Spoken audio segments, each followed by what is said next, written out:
of gunpowder, and the impact thud of massive bullets all around me. I was no longer worried much about the bullets. I was too small to hit except by the most amazingly unlucky shot. I was less than an inch long and getting smaller.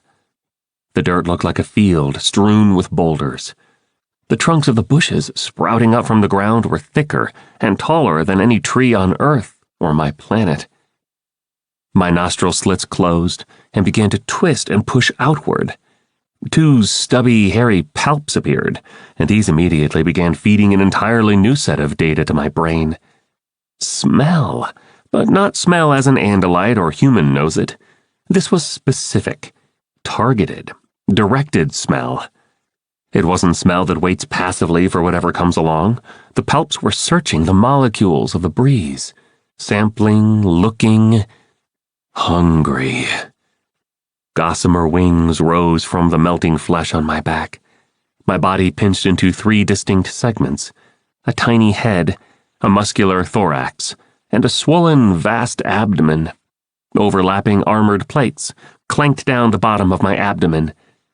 And yet, through all this, a tiny, shrunken version of my Andalite main eyes continued to function. I wish they hadn't. I wish I'd never had to see what happened next. From my chin, from the place where a human would have had a mouth, it grew. A spear, a needle, impossibly long. On the end were tiny, serrated teeth, almost like the teeth of a saw. Inside the spear, it was hollow. It was a straw, a tube for sucking blood. A retractable sheath grew along with the spear, a sheath that would help keep the needle sharp. Blood. That was my goal. That was my hunger. Blood.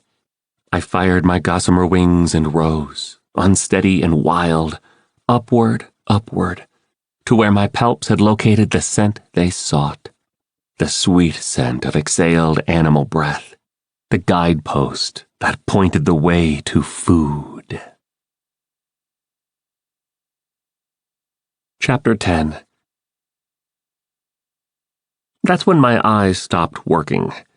I was blind for a few seconds as the morph completed. I shrank some more, and suddenly from my forehead popped 2 bulging compound eyes. Through them I saw a vision of reality shattered into thousands of tiny pictures. Thousands of tiny pictures, each different from the next, each a fragment of distorted light and eerie colors and nightmarish swirls of energy. I never lost control of the morph. I never forgot who I was, or what I was, as sometimes happens in a morph you're doing for the first time. So it wasn't that I lost my mind. It was simply that the hunger of the mosquito was so great, so powerful, so totally clear and forceful that I felt myself going along with it, accepting it. And knowing who I was, and yet as the mosquito's instincts cried, "Blood, blood," I answered, "Yes, yes." Mosquitoes do not fly with the speed and acrobatic genius of a fly, or with the precision and power of a bird. They fly wildly, blown by chance breezes. The legs dangle long and drag at the air. The wings are underpowered, but the mosquito gets where it's going. It seems a harmless insect when you see it, but I have done some research. Mosquitoes transmit bacteria, viruses, and parasites. They carry the diseases encephalitis, yellow fever, and malaria. Malaria alone kills 2 million humans each year.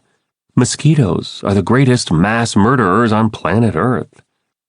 Axe, talk to me, Prince Jay called, and I realized suddenly that he'd been yelling for some time. I am fine, I said. I have morphed to mosquito. Good, he said. Look, I know what you're feeling right now. Don't fight it. The hunger stops once you bite. Follow the smell, Cassie said. That's carbon dioxide your palps are smelling. It comes off animals, including humans. Go for it. I rose, hungry, to the open window. But there I was confused. There were many warm carbon dioxide-emitting creatures. The one I was looking for was lying down, lying still. I focused on the mosquito senses. I struggled to put together the sound waves from my antennae, the smell of carbon dioxide from my palps, and the shattered, lurid view through my compound eyes. Huge, vast beyond imagining stretched my target. Hundreds of times my length, millions of times my weight. Hewlett Aldershot III lay prone, oozing attractive aromas. I fluttered on gossamer wings and landed. I was on a rough, uneven surface. There were bumps and ridges of warm pink flesh. Here and there, like lone trees scattered on a dry plain, hairs rose like curved spears from the flesh. The flesh was alive. It moved slightly, causing me to rise and fall. The human was breathing. But more fascinating than the slow rise and fall of breath was the thump, thump, thump of a drumbeat beneath my feet. A pulse, the beating pulse of blood rushing through arteries and veins, and then... pop! Chapter 11. There was a distinct popping sound, and suddenly, instantly, I was no longer a mosquito tapping into a human's vein. I was in space. White, empty, zero space. What? Z-space? I cried. Maybe not the most brilliant comment, but I was confused. I kicked my legs instinctively. My Andalite legs. I was back in my own body. But there was nothing to kick against. I felt no sensation of movement. No air was rushing over me. Already the lack of oxygen was beginning to cloud my brain. My eyes were going blind. My limbs were numb. Zero space. It was impossible. And yet here I was. I looked around frantically. I turned my stalk eyes in every direction.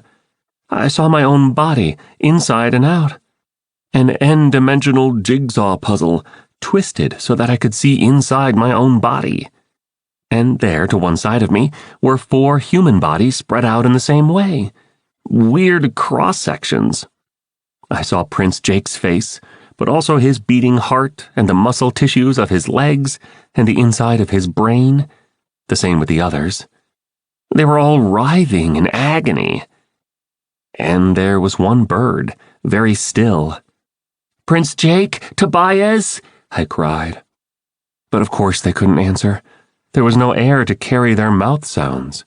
There was nothing, not even the few stray atoms and molecules that float free in regular space. There were no stars or planets. Nothing exists in zero space. I happened to catch sight of a silvery, graceful creation, perhaps half a mile away. A ship. As with the bodies, I saw the inside and outside of the ship all in one picture. I could see distorted individuals inside, going about their duties. But even mind-numb and gaping at a confused nightmare vision, I knew what sort of creatures they were. Andalites. It was an Andalite ship. Its zero-space engines burned brightly, but it was not moving away. It hit me in a flash. I knew what had happened. As any Andalite knows, when you morph something much smaller than your own body, the excess mass is extruded into zero space.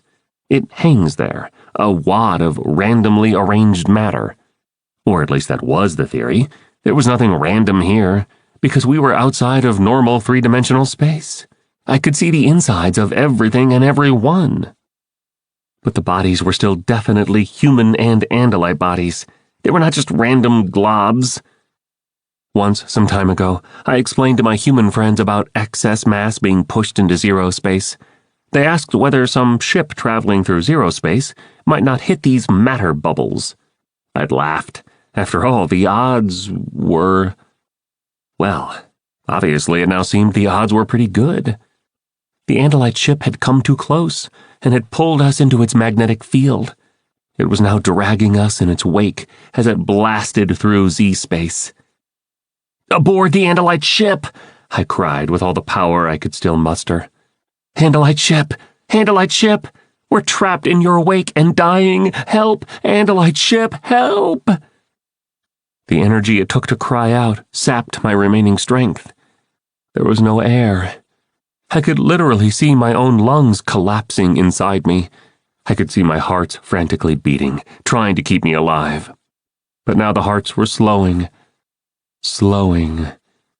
Andalite ship! Help! Help! I cried.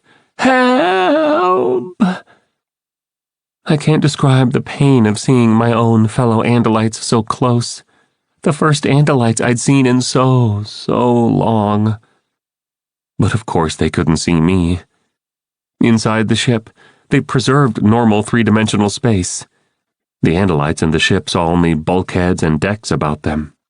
And then I literally saw, as though I were standing outside myself, the last beats of my heart. I saw the blood flow in my brain, slow, and stop. I knew I was going to die. I was going to die within sight of my own people. Die. My consciousness went dark. And then, suddenly, I wasn't dead. I wasn't spread out in multiple dimensions. I was in one piece, alive, and lying on my side on a shaped table that adjusted gently to hold my tail and legs comfortably. "What?" I said for no particular reason. "I don't think 'what' is the question," an Andalite voice said. "I think 'why' and 'how', and especially 'who' are the questions." I turned my stalk eyes, and there, standing beside me, were 3 Andalite warriors. Chapter 12. "I am Erist Aximili Esgaruth Isthil," I said. "Prince Elfingor's little brother?" one of the Andalites blurted. "Yes, I am Elfingor's brother." I sighed a little at that. I know it's ridiculous, but as much as I loved and admired Elfingor, it did get annoying always being called Elfingor's little brother. They were 3 Andalite warriors. You could tell they were warriors by the way they carried themselves, by the way they managed to look totally straight and stiff, and yet had just a little bit of a casual slouch in their hind legs. That, plus the fact that each had a military-issue shredder weapon, and extra power cells slung on a bandolier. "I am Samilin Karath Gahar, captain of this ship," the oldest of them said. "My tactical officer, Hareli Fraudlin Serenial, and our ship's physician, Dr. Coldwin Ashul Tahalik. Now what in Yowlin are you doing drifting around in zero space with 5 aliens?" "Did you save them? Are they safe? The aliens, I mean?" Dr. Coldwin answered. "Yes, they are quite well. But what unusual physiology. 4 of them are clearly bipedal but lack any sort of tail. They walk on 2 legs and manage to do so without having a tail for balance. Quite fascinating. The remaining alien is evidently designed for flight and—" "Yes, thank you, Doctor," Captain Samilin interrupted. "The question for the Erist is what was he doing in zero space in the company of these fascinating aliens?" I climbed to my feet. I felt shaky, but I couldn't just lie there. "Captain, I was in morph, in a very small morph. Then I heard a popping sound, and suddenly I was in Z-space." "What? You are the extruded mass from a low-mass morph? It's impossible!" the doctor cried, his eyes bright with excitement. "I mean, it's not impossible, perhaps, but it's never happened. This will annihilate every existing theory of morph mass displacement. This will be a scientific breakthrough of—" "Yes, no doubt," the captain interrupted again, sounding more testy.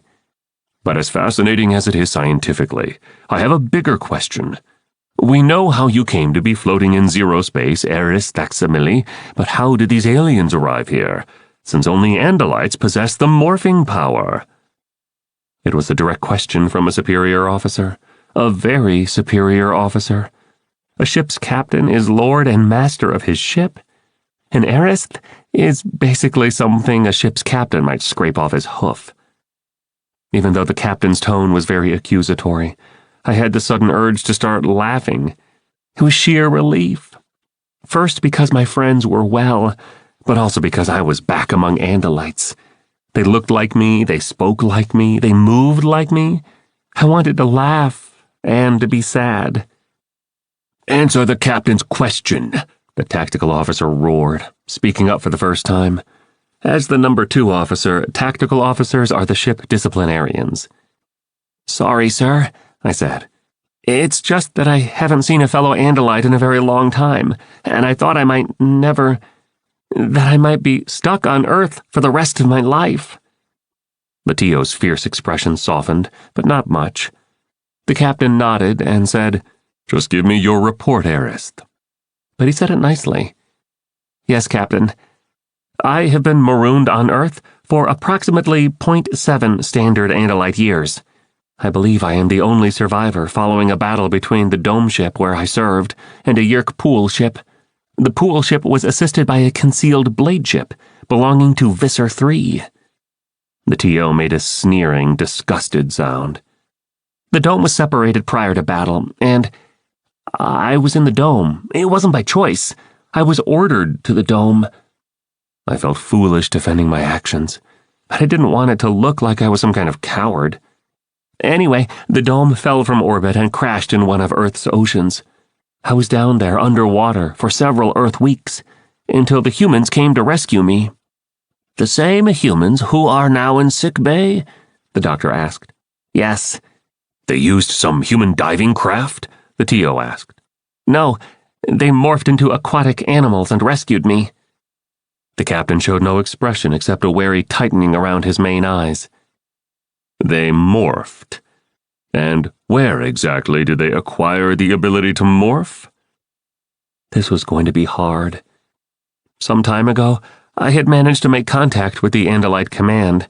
They had basically told me to take the blame for giving humans morphing ability. They didn't want to blacken Elfengor's reputation as a hero. Giving away morphing technology is a major crime. What should I say? Should I lie to the captain? It seemed impossible, but I had orders from much higher sources.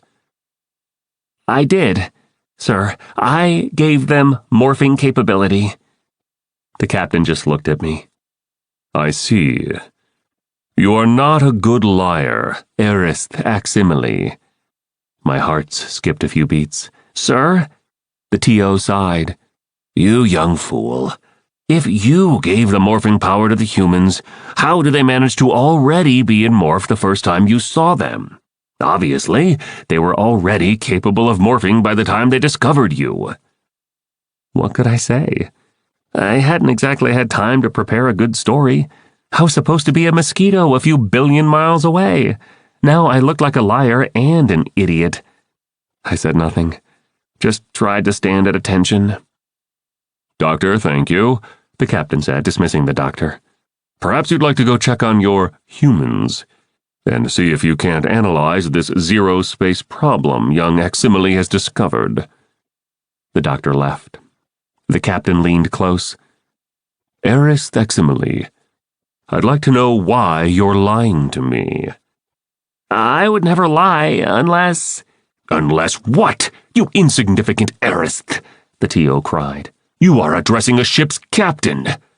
I nodded. "Yes, I know." The TO started to yell again, but the captain cut him short with a raised hand. "Arist, have you at any time made contact with the home world during your time on Earth?" "Yes, Captain," I said, practically collapsing with relief. Captain Samillan got it. He understood. "And were you given orders at that time?" "Yes, Captain." He looked as if he might ask more, but he didn't. He looked at me for a long time. Then, in a much gentler voice, he said, "What happened to Elfengor?" "He was killed by Visser 3 on the planet's surface." The captain nodded. The TO looked shocked. "Prince Elfengor did this?" the TO asked in an awed voice. "Prince Elfengor broke the law of Ciro's kindness?" "That speculation will never leave this room," the captain said harshly. "It was Arist Aximile who foolishly gave the morphing power to the humans. But between us, I'll say this. I served under Prince Elfingor. I was his TO at one time. And any time Elfingor did something, it was for a good reason. He looked right at me and said, Elfingor was my friend, as well as my prince. I'll believe he broke the rules. I'll never believe he did wrong. Chapter 13. Hey, I have a question, Marco said, raising his hand and waving it around in the air with a sense of urgency. What question? I asked him. Where are we? We are in the sickbay of the Andalite assault ship Ascalon. I tried not to sound too happy about that fact. I knew my human friends would be devastated at learning they were marooned far from Earth. Ascalon? Isn't Ascalon that new salad green? Rachel wondered. We have just come out of zero space and are now moving at top space normal speed toward planet Lyra. Lyra, where the psychic frogs are from? Cassie said. The creatures who the Yeerks were going to use those mutated sharks on? Yes. As we already knew, the Yeerks were having difficulties invading Lyra in their usual style. The Lyran's psychic abilities make them able to detect the presence of a Yeerk in another Lyran's head. The Yeerks were going to alter hammerhead sharks to make them suitable for a Yeerk infestation, and then use those shark controllers as shock troops in the oceans of Lyra. But we busted up that plan back on Earth, Marco said impatiently. I was there, remember? I know this part. What I meant was, how did we end up here?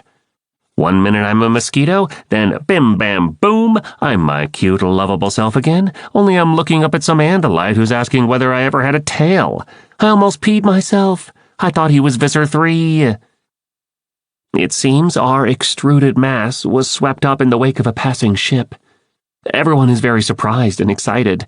We have made a scientific breakthrough. Oh, good. I feel better already, Rachel said, using a tone humans call sarcasm. So how do we get back? Prince Jake asked. No one knows. The doctor and the other scientists on board are working on the theory. There may be a snapback effect, but they don't know. And we are about to land on Lyra. This is an assault ship, which means it carries a large number of surface attack craft. It is no longer a secret Yeerk invasion of Lyra. It has become a major open battle. They have 4 pool ships in orbit and 2 blade ships, hundreds of bug fighters. We have less than a third of their forces. So let me get this straight, Rachel said. Suddenly we're a bazillion miles from home, and we're about to get dragged into a serious shooting war where the good guys are outnumbered 3-1? Yes, I said. Cool, Rachel said. What can we do to help? Oh, even for you, Rachel, that is just sick, Marco said. You can do nothing, I said. I told you the Coffet bird morph that Visser 3 used is from my home planet. That means our side may be infiltrated by Yeerks or their allies. We can't trust your secret to anyone. If you do get back to Earth somehow, you won't survive if the Yeerks find out who you are. Cassie tilted her head and looked at me with a sad sort of smile.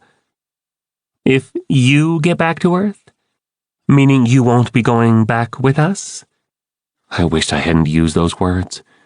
My head was too full of problems and complications and every kind of emotion. I didn't really want to think about being separated from my human friends. Rachel looked disgruntled. I have news for you, Axe. If there's some Yeerk butt-kicking being done today, I'm in on it. We have to follow the captain's orders, I said. Says who? Marco asked. I was beginning to feel still more troubling emotions, something bordering on panic now, and strangely enough, guilt. I am just a lowly heiress, like a human cadet. I have to follow orders. I looked pleadingly at Prince Jake. You have to understand. You are no longer my prince, now that I am back among my own people. They all looked at me. It wasn't a nice look. Prince Jake tried not to seem bothered, but although I am no expert on human facial expressions, I believe my statement did cause him concern. Maybe you need to think about who your people are now, Tobias said in a private whisper that no one else heard. I'm not you, Tobias. I'm not a nothlet. I'm not one species trapped in the body of another. No, but I don't think you're just a lowly heiress anymore either, and whether you like it or not, you're one of us. I didn't answer him. He was wrong. Instead, I said, as gently as I could, the captain has ordered that until the situation is stable, you must all remain here, in this room. Please, do not attempt to move about the ship. Chapter 14. The Ascalon raced, engines wide open, toward planet Lyra. I watched from the bridge. For some reason, the captain had called me there and seemed to want to keep me close by. Maybe he was worried about me being too close to the humans. I don't know. I just know that an heiress doesn't usually stay on the bridge. It was small, as battle bridges go, none of the wide-open spaces of a dome ship bridge. There was good, hardy grass underfoot, though, and the latest in sensors and computers ringed the circular space, watched by half a dozen intensely focused warriors. It was an honor to be there. It was exciting. So why did I keep picturing my human friends sitting in the little room off the sick bay? A tall holographic display shimmered in the middle of the room. It showed the planet and the ships in nearby space. Yeerk ships in red, our ships in blue. There was a lot more red than blue. By focusing my mind, I could see one of the new ThoughtSpeak displays. It transmits data directly to your brain. Very cutting edge, as Marco would say. I decided that I had no reason to feel guilty. I had been united with the humans when we were on Earth. That made sense. But now I was back among my own people. My true place was here. On the ThoughtSpeak display, I called up a detailed map of the situation on the ground. Planet Lyra was 92% covered by water, 8% land and a few scattered islands, and one continent. The land battle would take place on the continent. Neither we nor the Yeerks had much capability underwater where the Lyrans built their cities. I could see several Lyran cities, usually built within 40 or 50 miles of the continent or one of the islands. Whoever, Yeerk or Andalite, ended up controlling the continent would effectively control the planet. What do you think of the tactical situation, Heiress Aximile? The T.O. asked me. It startled me. He sounded almost friendly. I'm not an expert on— I did not suppose you were, he snapped. I asked for an evaluation. Yes, sir. The Yeerks are strong in orbit above the planet. I would say the odds favor them. But they don't want the battle to take place up here. Even if they beat us, they might be too badly damaged to be able to invade and hold the continent below from Lyran counterattack. I see. If they fear the Lyrans on the surface, why take the risk of engaging us and the Lyrans together on the surface? I was out of things to say. Of course, the T.O. was right. I must sound like an idiot. The T.O. turned one stalk eye to look at me. Because, Heiress Aximile, the Yeerks understand that different species do not fight well together. We have one way of doing things, the Lyrans a very different way. The Yeerks are united under one command, we and the Lyrans are not. I noticed the captain looking thoughtfully at me and at his T.O. He seemed displeased. There's a lesson there, Heiress, the T.O. said. We Andalites are strongest when we fight alone. Yes, sir. I knew what he meant. He was talking about the humans, and I really should just keep quiet. And yet, with all due respect, it was my human friends and I who destroyed the Yeerks' attempt to create a species of ocean-going shock troops for use here on Lyra. If the Yeerks had succeeded in that plan, the situation here today would be impossible. The T.O. looked angry. I didn't regret having spoken up, but I was waiting for him to— Dracon flashes! A warrior at a sensor station called out. We have Dracon flashes at the north end of the continent. Now Shredder flashes. The battle has begun. An instant later, a holographic Andalite head appeared in midair before us. "Force Commander Prince Galut Enelon Escorath," the TO said. "Attention!" No one stood at attention except me. They all had things to do. You don't actually stand at attention if you're doing something. In a calm, thought-speak voice, the holographic head said, "The action has begun on the continent. There are heavy Yeerk forces. Carry out Plan 7-4. To our Lyran allies, may your great god Chamamib smile on you this day, and to all Andalite warriors. The people expect that every warrior shall do his duty." The Ascalon decelerated, slowing as it dropped into the thick, humid atmosphere of Lyra. "Sir, what is my battle station?" I asked the TO. He laughed the grim laugh of a warrior going into battle. "For the bold heiress who made all this possible, you'd better stick with me." He and the captain exchanged a glance and a laugh. I didn't know whether to be embarrassed or proud. Mostly I was just scared. The continent loomed larger and larger. Most of it was lush and green, primarily jungle.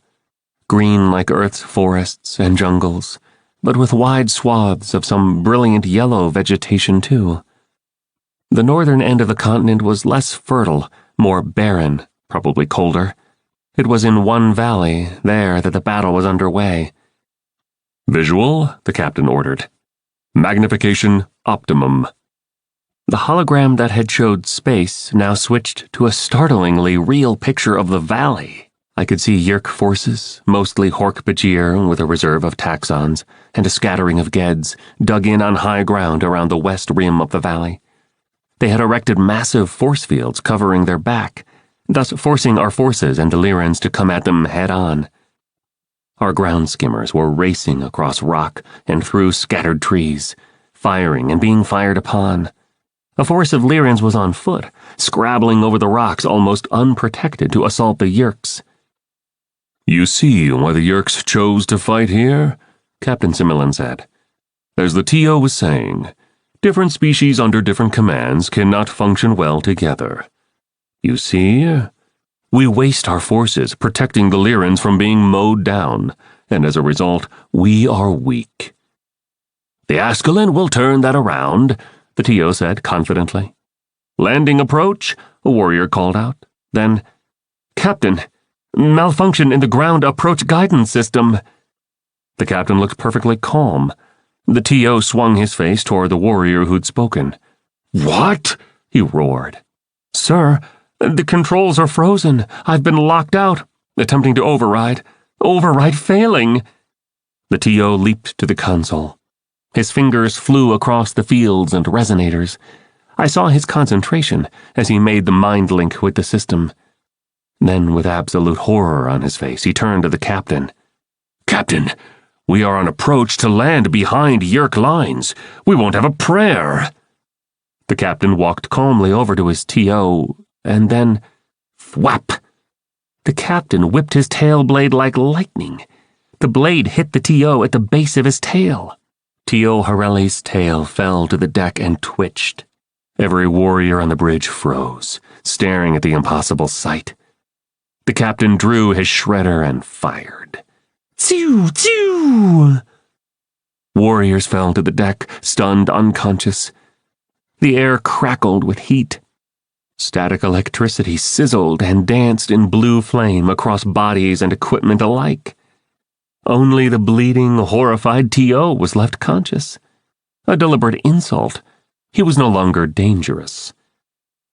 "Ah, my good heiress," the captain said, holding the shredder on me and taking the TO's shredder. "I don't want to take the chance of injuring you. Visser 4 would be very upset if I injured the creatures who have been causing Visser 3 such trouble on Earth. Vissers 3 and 4 are such close friends. Just remain calm, it will all be over in a moment, and you will all be guests of the Yeerk Empire." Chapter 15. I stood there like my hooves had been nailed to the deck. It wasn't possible. An Andalite ship's captain a traitor? Or was he a controller? No one moved. The computer guided the Ascalon down to sweep slowly forward, just a few 100 feet above the rocky ground. In seconds we'd be down. Tio Horelli was bleeding profusely from his severed tail. But I knew he would rather die than live without a tail. The humans. It hit me like a Dracon beam blast. My human friends were back in the sickbay. The captain knew their secret. In a matter of seconds, so would the entire Yeerk Empire. The news would flash to Visser 3. There would be no going home for them, ever. And Earth, like Lyra, would fall to the Yeerks. "Prince Jake, Tobias, Cassie, Marco, Rachel," I cried in private thought-speak. "If one of you can hear me, you must escape. The captain is a dirtbag," Marco's thought-speak voice said, startlingly clear and close. "What? Where are you?" "Oh, gee, Axe, we decided not to just sit in our room with our hands folded like good little girls and boys," Rachel said. "Sorry." "Axe, we are on the bridge," Prince Jake said. "We saw what happened, or saw as well as we can in these morphs." "Prince Jake, it is absolutely vital that Captain Samillan be stopped." "We can't take him out," Cassie said. "We would demorph too slowly. But I happen to be on the captain, and I can definitely distract him." The Ascalon was settling toward the ground. Through the front viewport I saw row after row of Hork Bajir, all with weapons drawn, totally surrounding the landing area. "Do it, Cassie," I said grimly. "Distract him and I will do the rest. We have just seconds." I started, riveted, as a flea too small to be seen became a flea too large to be ignored. It grew on the captain's back, larger, with twisting, morphing features. "What is—" the captain yelled in surprise. "Thwap!" I struck. My tail blade whipped forward, aimed for Samillan's neck. He jerked back, dodged. My blade hit his upper right front leg, a glancing blow. All around the room, flies and cockroaches no one had noticed began to grow as my human friends demorphed. But now the captain swept his shredder toward me and I struck again. Thwap! The weapon flew from his hand and skittered across the deck. It was the captain and I, tail to tail. We faced each other, each quivering with energy and focus, each waiting for the opening that would allow us to swing the killing tail slash. I flashed on the scene with Visser 3. This was the second time I had gone tail to tail with an enemy. This time, my foe would not escape. Phew! Tio Horelli. He had snatched up the fallen shredder and fired. The captain sizzled, looked horrified, then disappeared. "Computer!" the Tio yelled. "Emergency override! Switch controls to manual!" Wham! Too late. The Ascalon hit the ground hard. I was thrown off my hooves. My human friends, all back in their own bodies now, went rolling and tumbling. Only the T.O. managed to stay on his feet. "Computer, emergency liftoff!" "Unable to comply," the disembodied voice said. "There is severe main engine damage." I saw Horelli rock back on his hooves at this news. "Humans, remorph. The only way out of here is to be invisible. Erist, you too." "I'm not running away." "Yes, you are. Erist aximile escaruth istil. You and the humans will escape and get word of this evil to the commander. That is an order." "But do you know how to take an order?" he roared. "Yes, sir." "Morph something small. I'll blow you out the emergency hatch. Get as far from the Ascalon as you can. You won't have much time. Do you hear me?" I knew then what he was going to do. I knew he had no choice. He could not allow himself to be taken by the Yeerks. He could not allow any of the Andalites on board to be taken alive, and there was simply no way to escape this trap. "Prince Jake, we all have to morph small. Flies. Morph to flies, and fly up to the ceiling of the bridge. There's an escape hatch." I noticed Rachel looking at me with total disdain. Then she looked to Prince Jake. "What do we do?" "What he said," Prince Jake said. "Do it." I focused my own mind on the fly morph. I expected Tio Horelli's face to reveal surprise or horror as I began to undergo the changes. After all, flies are pretty horrific even by Earth standards. But the Tio wasn't interested. He was staggering now from the loss of blood, and he was making an announcement that would be transmitted throughout the ship. To all warriors and crew of the Ascalon, this is the tactical officer. The captain is dead. We are surrounded. No chance of escape. Nothing to do now but inflict the maximum damage on the Yeerks. In 3 minutes I will begin firing all ship's weapons. The shredder flashback will cause the ship to explode. He let this sink in for a moment. Perform the ritual of death, my friends. Thank you for your service to this ship. You die in the service of the people, defending freedom. I was shrinking rapidly. The deck was rushing up toward me. Insect legs and insect antennae sprouted from me. But I was Andalite, at one with every Andalite on the ship.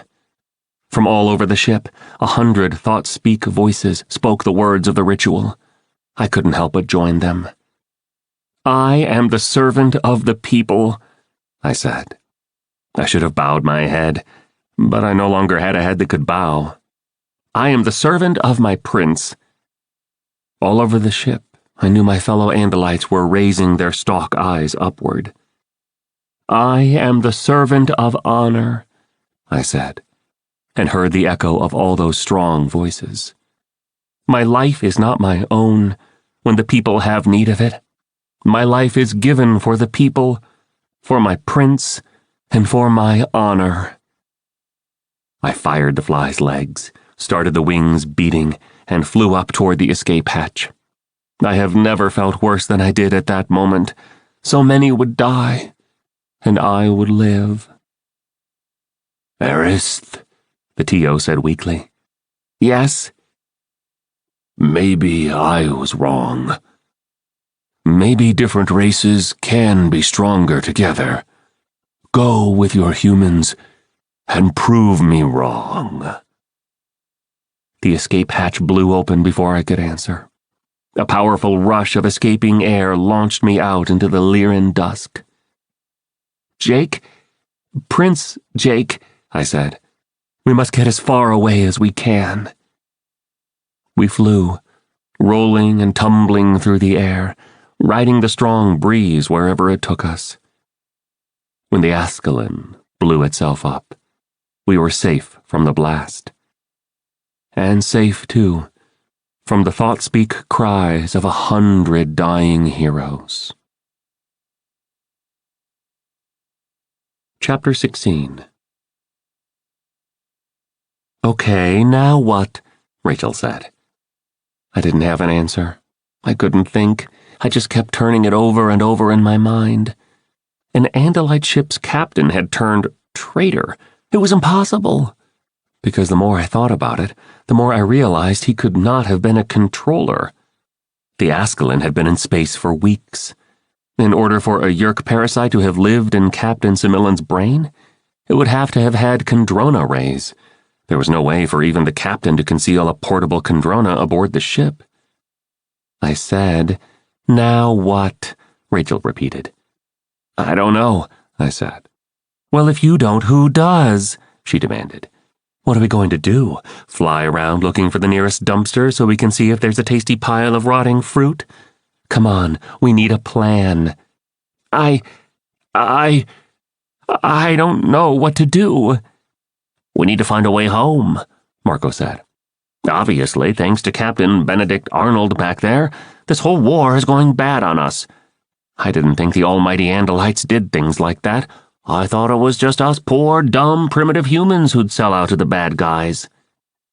"How about everyone getting off Axe's back?" Tobias said. "Yeah, poor Axe," Rachel sneered. "He throws us over in a flash for his big-deal captain who, oops, turns out to be a traitor." "Rachel, I don't think that's really fair," Cassie argued. "Fair? Fair?" Marco yelled.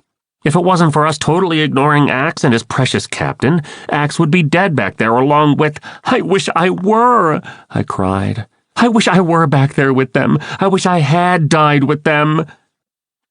I had not intended to say that, and I did not mean it. Not really. I wanted to live. I felt terrible about it, but I wanted to live.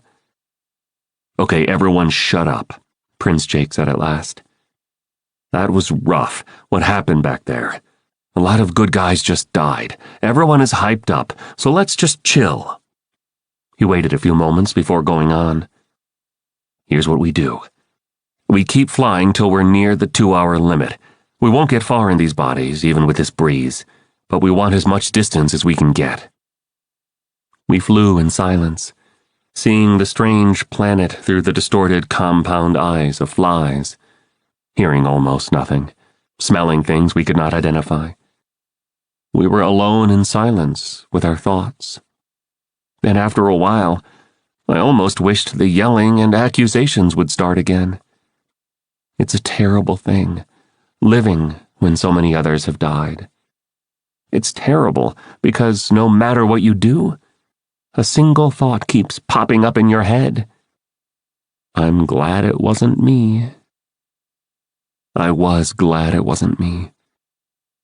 We landed amid a tumble of rocks that would hide us from view. We demorphed. From what I could recall of the display on board the Ascalon, we were in a no-person's land between the Yeerk and Andalite forces. The battle could sweep over us at any moment. Okay, I'm calm now, Rachel said as soon as she had emerged from the flymorph. So now that I'm calm, same question. Now what? What do you think about having Tobias take a look around? Prince Jake asked me. I don't know, I said. Prince Jake looked at me with a narrowing of the eyes and pressing together of the lips. The expression is annoyance, I believe.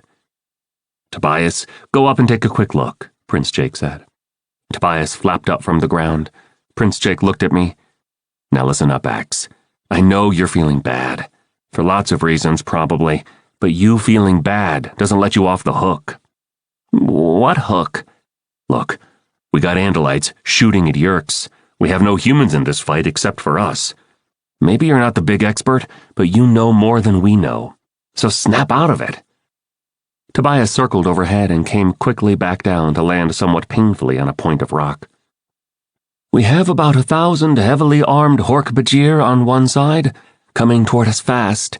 They're backed up by these kind of big, flat, oval ships, flying maybe a quarter-mile up and firing Dracon beams. Taxons coming behind them. And over there, we have about 24 Andalite ships, also low down, and maybe 100 tough-looking Andalites on the ground. I may be wrong, but I don't think the good guys are going to win this round. We should try and reach the Andalite forces, I said. Why, so some other Andalite traitor can rat us out? Rachel said harshly. My tail blade was at her throat before I knew it. She stared at me with cool blue human eyes. What's the matter, Axe? Does the truth hurt? You blew us off so you could suck up to Captain Creep back there. If we go and find more Andalites, what happens? You tell us to go sit in a corner and be nice, while you start yes-sirring and no-sirring the next Andalite you see. I pulled my tail blade back, horrified that I'd gotten so emotional. I felt the anger drain away. Rachel was right.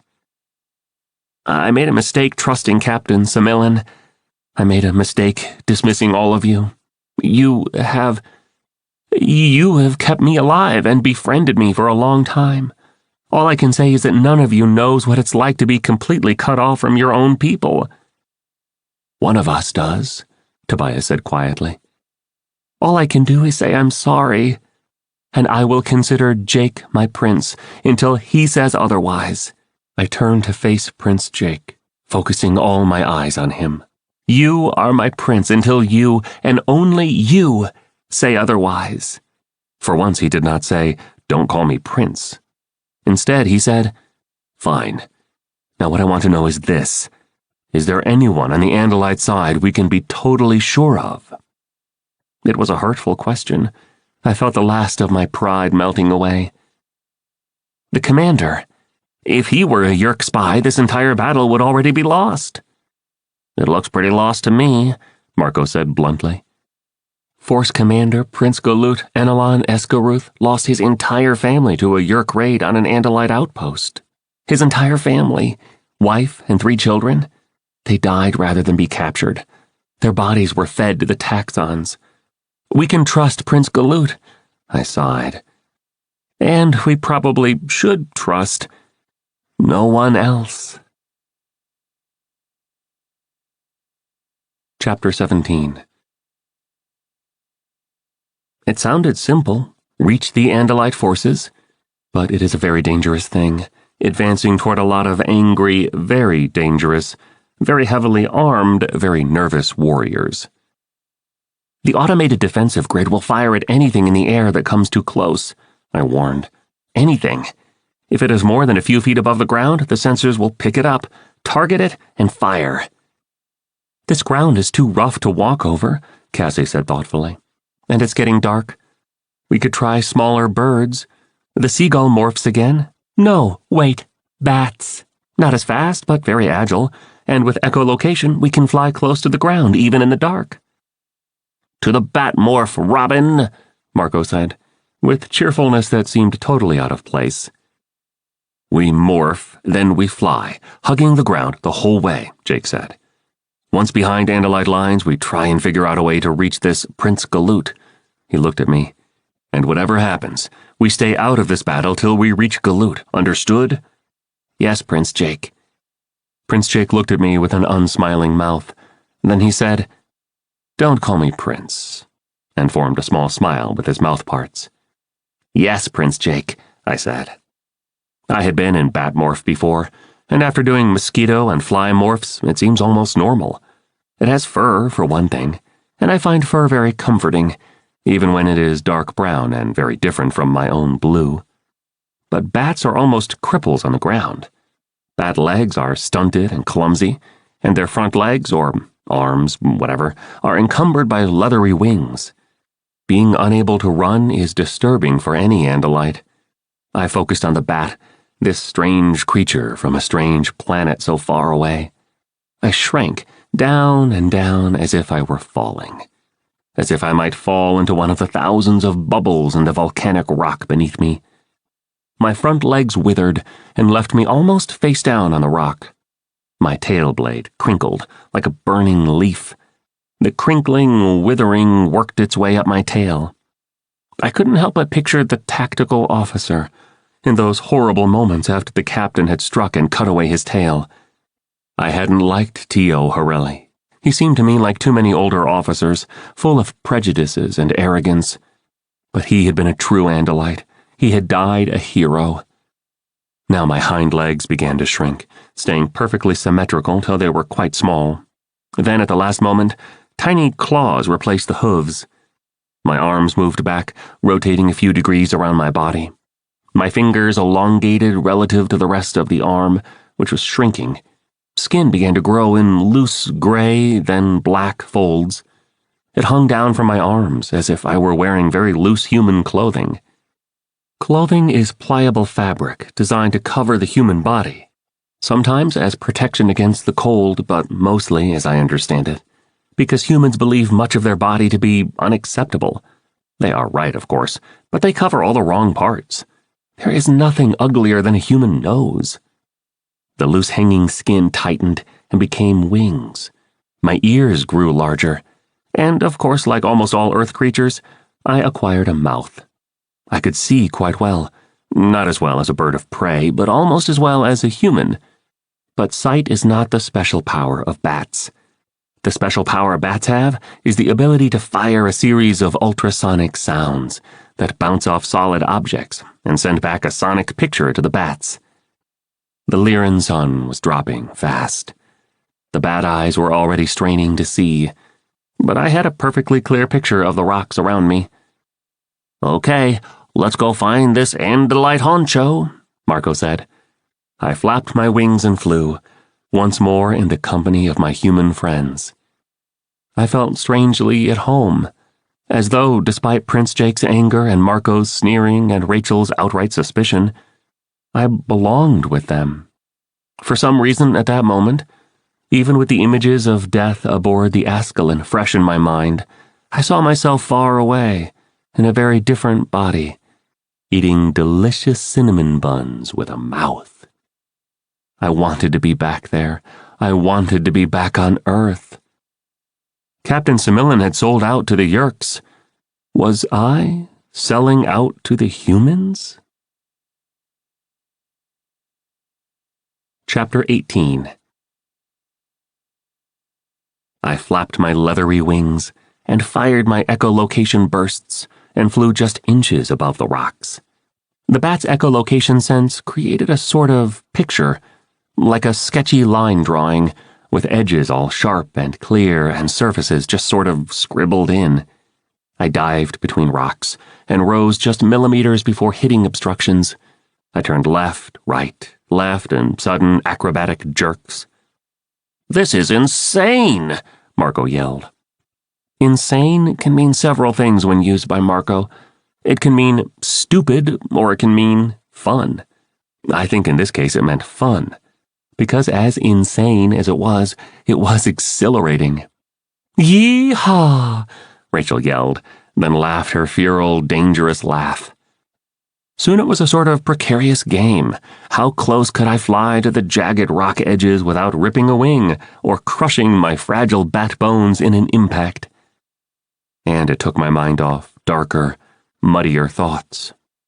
Then the exquisitely sensitive bat ears, the ears that could hear the echoes of hypersonic echolocation, heard something new. A hum. A vast, pulsating hum that grew and grew as we flew on. "Prince Jake, I believe we are hearing the Andalite sensors," I said. "Oh, that's what that is," Cassie remarked. "Almost like music." We flew on low, occasionally scraping on jutting rocks. Then, "Whoa, pull up," Cassie cried. She was in the lead. I shot upward. Phew! The blast of the Dracon beams and shredders was deafening. The flashes were blinding to the bat's eyes. Hork-Bajir, 20 at least, were piling up against a group of 3 Andalites and 2 Lyrans. The fighting was intense. It would be over in a few minutes. It would be a slaughter. But Prince Jake had ordered us to stay out of it, and I would not abandon him and my human friends again. And yet, a phalanx of taxons was moving in to finish off the wounded Andalites who had already fallen.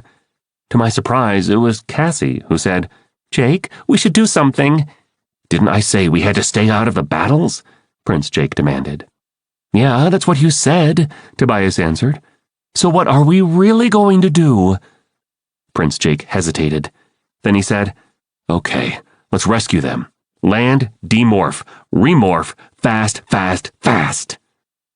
But before we could land, the entire rock bowl where the Andalites and Lyrans stood exploded. Kaboom! The shock wave sent me spinning through the air. I landed on my back, half unconscious, deafened, blood in my eyes. And overhead the Yeerk ground attack fighter swept by to the hoarse cheering of the Hork-Bajir. A huge clawed foot landed inches from me. Hork-Bajir ran over me, stampeding in a forward rush, ignoring the tiny winged creature that was me. They fired their Dracon beams steadily, yelling with triumph in their voices. I heard no answering Andalite shredders. The Yeerk forces were advancing. The Andalite line was broken. "Prince Jake," I called. "Tobias!" "Get in the air," Prince Jake yelled back to all of us. "Everyone who can fly, up, get up!" Could I fly? Yes.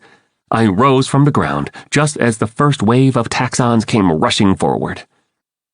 Taxons are huge, long worms, like Earth centipedes, only much larger. Taxons live in a state of eternal hunger, desperate hunger. They will eat anything, dead or alive, even their own fallen or injured brothers. I fluttered past an open, questing taxon mouth. I saw a fellow bat flying just a few feet above me. I saw it very clearly, and then, in an instant, it was gone.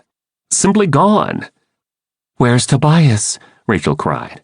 "Tobias?" I cried. He disappeared." "What do you mean he disappeared?" Prince Jake demanded. "I saw him. I was watching him, and he just disappeared." Now, 20 feet up, I could see more of the battlefield. The line of Hork-Bajir was already far ahead of us. Taxons writhed across the dark landscape below. If there were Andalites anywhere nearby, they had been destroyed. In my mind, I pictured the tactical display aboard the Ascalon. I could see where we were and where the forces had been arrayed. "We've lost," I whispered, not sure if anyone even heard me. "We've lost." As if to confirm my grim realization, I saw the engine flares of a dozen or more distant Andalite ships rising from the surface of planet Lyra, rising and running for their lives. Chapter 19. We stood in our own bodies amid the filthy, reeking waste the Taxons had left behind. We hadn't found Tobias. Rachel was alternately crying and raging. Marco was sitting, silent. Cassie kept holding on to Prince Jake, and Prince Jake kept pulling away to pace, to mutter to himself, to wonder half aloud what he should have done, what he could have done. I stood off by myself. I couldn't help feeling that I was to blame. I was humiliated. I felt sick. I had turned away from my friends and trusted my own people instead. One of my own people had betrayed us, and the rest of my people, well, they had probably fought well and bravely, but they had lost. Just like the Hork-Bajir War. We had lost again, and condemned another race to slavery under the Yeerks. And what a race! The Lyrans were amphibians. They could travel in water or on land, although they built their cities underwater. But the terrifying thing was that the Lyrans possessed limited, but very real psychic powers. Lyran controllers would be able to see past morphs and into the mind inside. It would be impossible to fool them for long. And if Lyran controllers were ever brought to Earth, their powers would soon reveal the truth of the Animorphs. Not that the Animorphs would ever likely be able to return to Earth. It was Cassie who shook me out of my dark thoughts. In a whisper, she said, "Ax, I don't think Jake wants to have to ask you again, but what do you think we should do?" "I don't know. We've lost. We're on a strange planet that will soon be under Yeerk domination. We failed the Lyrans, as we failed the Hork-Bajir, as we are failing the humans." Past Cassie's head, I saw distant red flares from Yeerk ships dropping from orbit to land more and more troops on the continent. Soon the continent would be an impregnable garrison of Yeerk forces. "Tell me more about the Lyrans," Cassie said. I shrugged. "I don't really know any more than you know. They are amphibians. They live primarily in the oceans. Originally, I suppose they came on land to lay their eggs. Now, I suppose their technology allows them to do all that in their underwater cities. So why do they even care about what happens on the land?" "They wouldn't care, except that the Yeerks can use the continent as a base for attacks against the underwater cities. Other than that, I don't suppose the Lyrans would even care." "What?" I stopped breathing. "Yes, of course. Of course that would be Galoot's plan." What is it?" Cassie demanded sharply. "Prince Jake," I cried. "Yeah? We must reach the ocean. If I am right, some Andalites will be in the Lyran cities. In any case, we must get to the sea as quickly as possible." "Why?" I hesitated. "Prince Jake, you must trust me. We cannot stay on land. We have to reach the water." Prince Jake looked at me for a long time. "Okay," he said at last. "I trust you." "One more thing," I said. "If at any time it seems the Yeerks may catch us, if it seems they might take me alive, you must not let them. You must destroy me yourself rather than let them take me. Promise me." "What? Why?" "Because I think I know what is going to happen. And if I am right, this defeat will become the greatest victory in Andalite history. And that information cannot fall into the hands of the Yeerks, no matter the price. No matter what." Chapter 20. The continent was small by continent standards. but it still took the rest of the night to reach the shore. We morphed birds and flew. We stopped when we were near the 2-hour limit and rested, and all the while I wondered if there was enough time left. We flew above scenes of recent carnage, burned-out ground skimmers, crumpled Andalite fighters and Yeerk bug fighters. As the sun rose on Lyra, I looked down and saw a still smoldering Andalite ground attack ship crumpled into a Yeerk ship. They had hit so hard that you couldn't tell where one left off and the other began. And then finally there was the sea. It stretched forever, brilliant blue, far more vivid and bright than the oceans of Earth, which are usually gray. I tried to look around and spot some landmark, some outline of coastline that would seem familiar from my faint memory of the holographic maps. But it was just endless miles of muddy shallows, overgrown with rushes and reeds and strange yellow trees that swirled horizontally. "Big ocean," Rachel said. How do we what?" Prince Jake asked. It took several seconds for us to notice, to realize. Rachel was gone. "Rachel?" Cassie cried. "Rachel!" We searched the sky. Nothing. Not even our powerful raptor eyes could see anything. No clue. No sign. Nothing. "What's happening?" Marco demanded, angry because he was afraid. "She was just here. She was talking." "Ax, what is this?" Prince Jake asked. "First Tobias, now Rachel." I don't know." "Maybe someone on the ground shot her," Cassie moaned. "Oh, God, Rachel! "There was no Dracon flash," I said. "Nothing. 1 second she was there, the next second she was gone." "Maybe it was someone or something on the ground," Prince Jake said. "We have to get out of here, into the water." We dove from the sky. I knew no one had fired at us, but I dove as fast as the humans. Whatever was making my friends disappear, it scared me. Whatever it was, I didn't want to be in its sights. Down we dove, wings back. Splash! I went under, plowing into the warm water. I instantly began to demorph. I bobbed to the surface, already more Andalite than hairier. The water saturated my feathers, but the feathers were disappearing. I sucked air in through a nasty hole that was part beak and part Andalite nose. I dove under again and finished demorphing. I surfaced and found Prince Jake, Cassie, and Marco all treading water, finishing their own demorphing. "Dolphin morph," Prince Jake said. "Ax, you'll have to morph your tiger shark." "Wait, no," Cassie said. "We don't know what's in this ocean, but the Yeerks thought hammerhead sharks would be the baddest things around, right? That's why they wanted to create shark controllers, to fight in this ocean. We should all go shark." "Yeah, good point," Jake agreed. "Okay then, let's go shark. And everyone watch everyone else. We've had 2 people disappear. We're not going to have a third." Shark, I thought, and began to perform the morph. I should explain the earth creatures called sharks.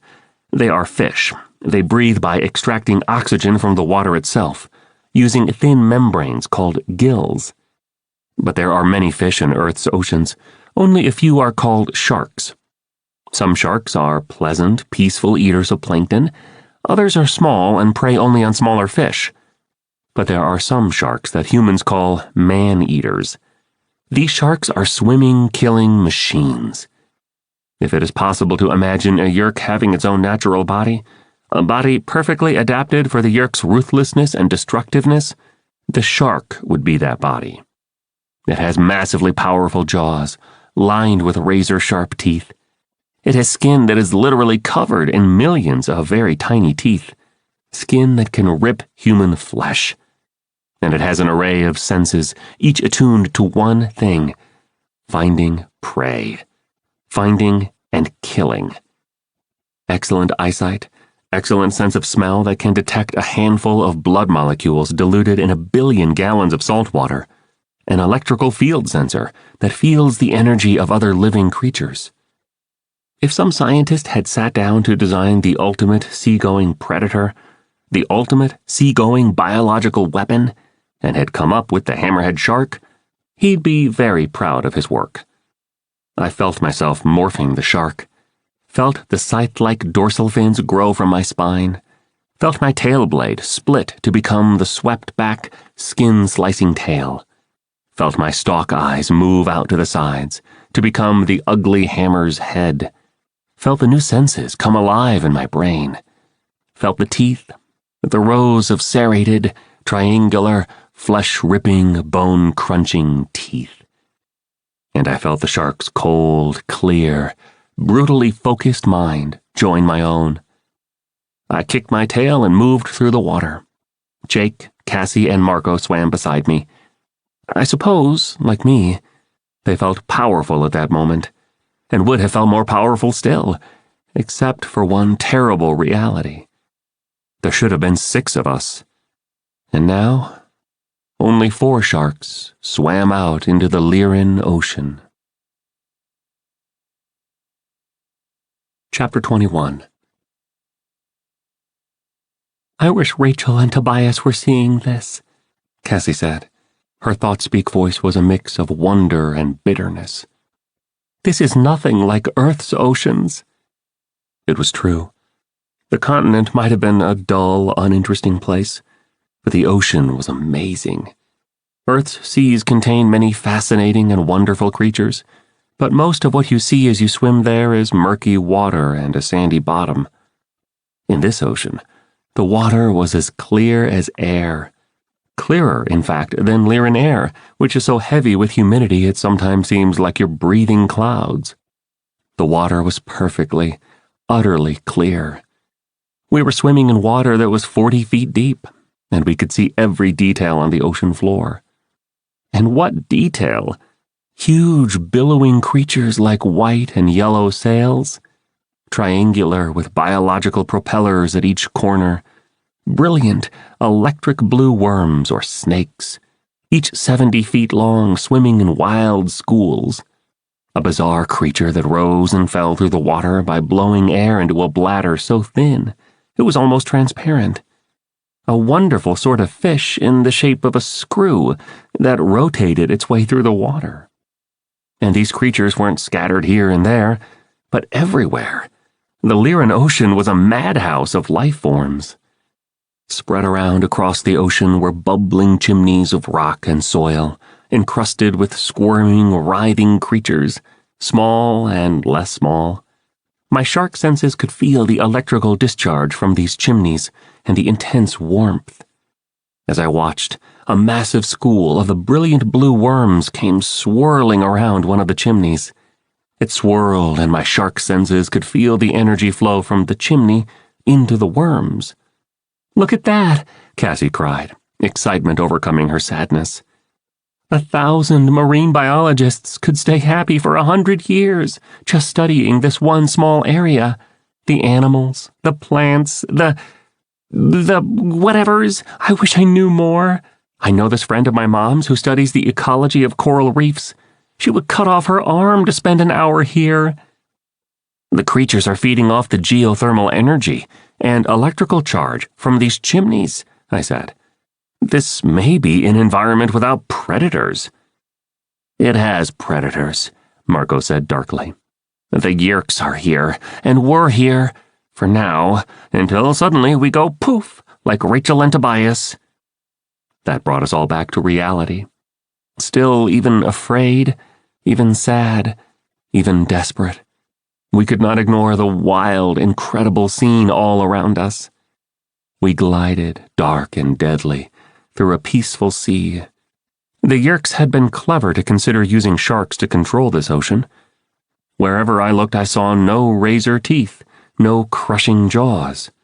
Marco was right. There were predators here, but they were us.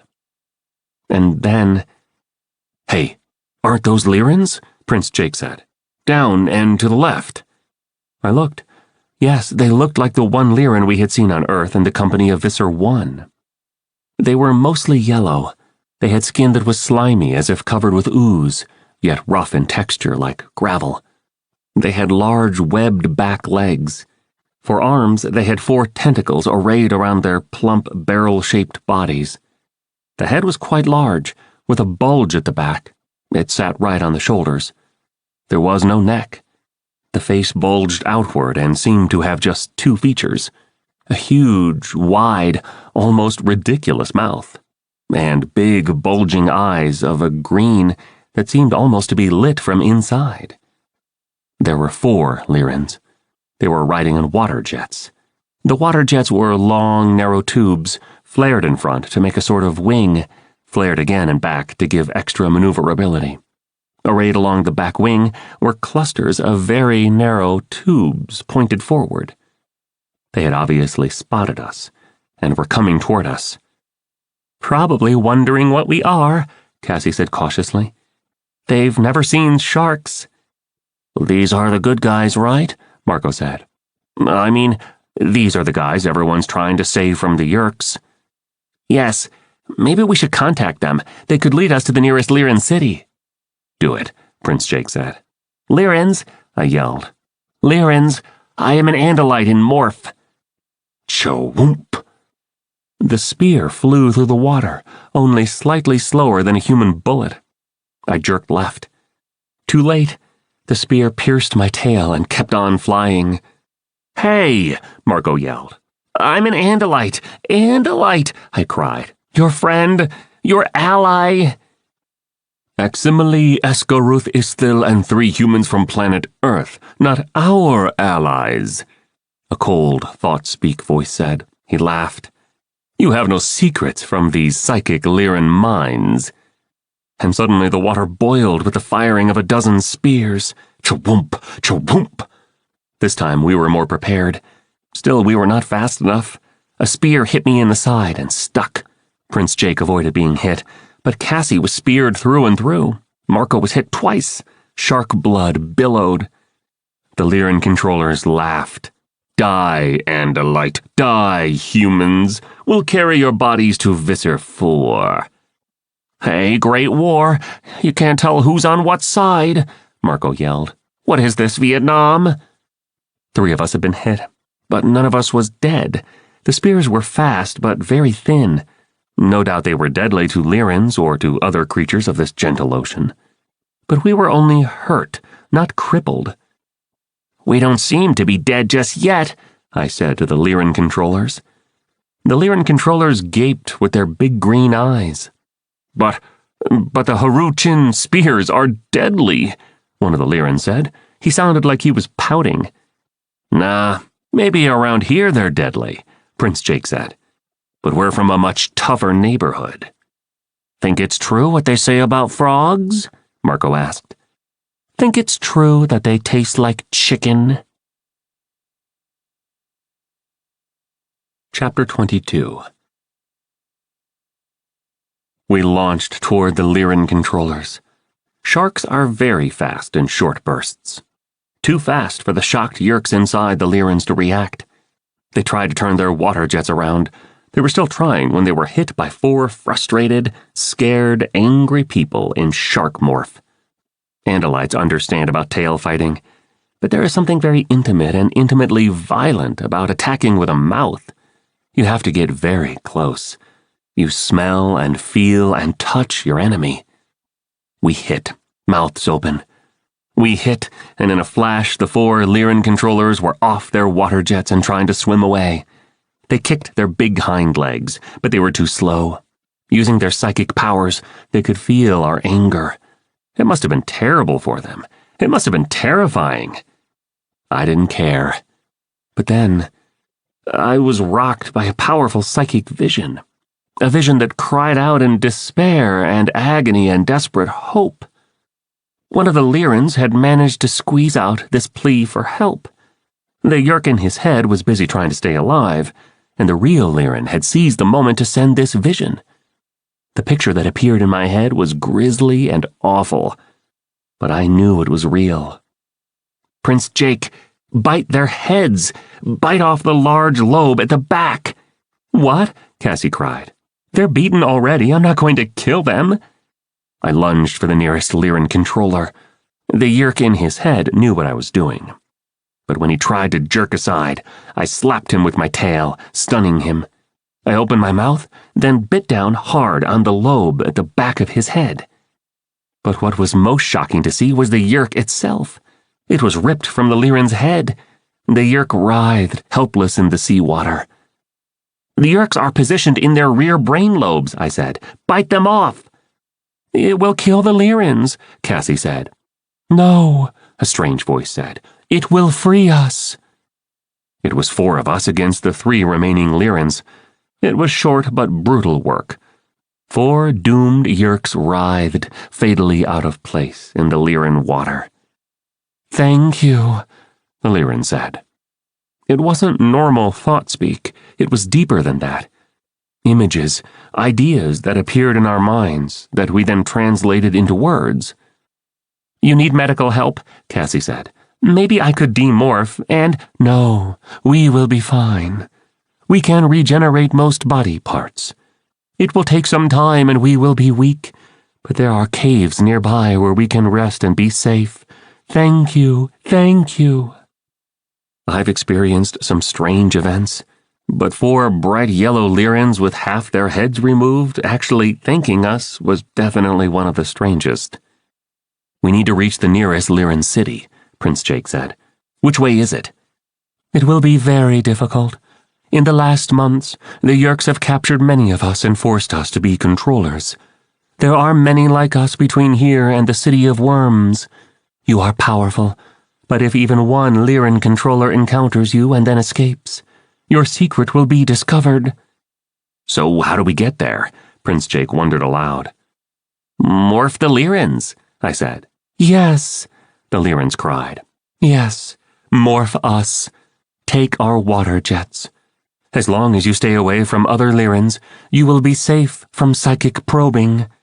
Cassie said, "We don't like to—" "Yes," a Lyran responded, reading her thoughts. "You do not like to morph sentient creatures. You respect our freedom. But we offer you this freely. We have read what is in the mind of Aximili the Andalite. We know what he suspects. And we know that even among the Andalites there are traitors. So, friends, carry our DNA and help to free our people from the Yeerks." We rose to the surface. I demorphed, the humans demorphed. We lay there treading water, rising and falling on the gentle Lyran swells. The Lyran sun was still low on the horizon, coming up on another day. It turned the water golden around us. I reached and pressed my hand against a Lyran's slimy yellow flesh. "Where sky meets sea, Andalite, human, and Lyran are joined as allies," my Lyran said. "Each with our weaknesses, each with our strengths." It moved me somehow, as ludicrous as it might have looked to an outsider. Humans and an Andalite wallowing clumsily beside big, yellow, psychic frogs, as Marco called them. 3 species on a world conquered by the Yeerks. We probably would have seemed pathetic to any Yeerk who happened to see us. "A fellow Andalite told me we were weak because we are not united. We do not speak with one voice," I said. "But this union does not feel weak. Free people who get together to defend freedom are never weak." It was Marco who said that. Maybe you can see why, despite all their strangeness, I like humans. And I was starting to like Lyrans. We let the Lyrans go their own way to their underwater caves to recover from their injuries. And we began what might be the most bizarre morph any of us has ever done. The physical part was strange, but no more disturbing than any number of earth creatures I've morphed.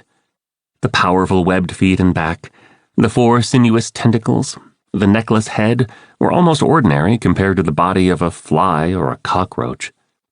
It was the new sense that was stunning, the psychic sense.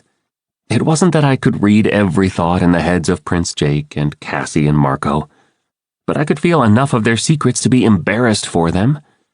And, of course, for myself. Because my own secrets, my vain little ideas, my pretensions were all open to them as well. I could see so clearly that Marco was hoping for some news of his mother, Visser 1.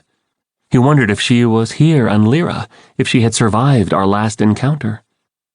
I could see and feel Prince Jake's crushing weight of responsibility, The way he kept running things through in his mind, over and over again, trying to figure out what had happened to Tobias and Rachel, desperate to find a way to protect the rest of us.